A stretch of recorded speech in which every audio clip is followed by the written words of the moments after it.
Hello friends, I'm going to show you how you can enable or disable a Windows 10 user account. First, go to the search and write CMD. On command prompt, click on Run as Administrator. If you do not see it like me, right-click on the app and on the menu select Run as Administrator.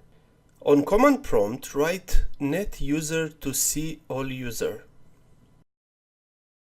If you wish to deactivate a user, just write the following command: net space user space the username space mark space /active : no.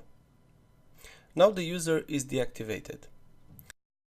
If you wish to enable it, just write the following command: net space user space the username space mark space /active : yes. Thank you for watching, and please thumbs up, share and subscribe. Bye bye.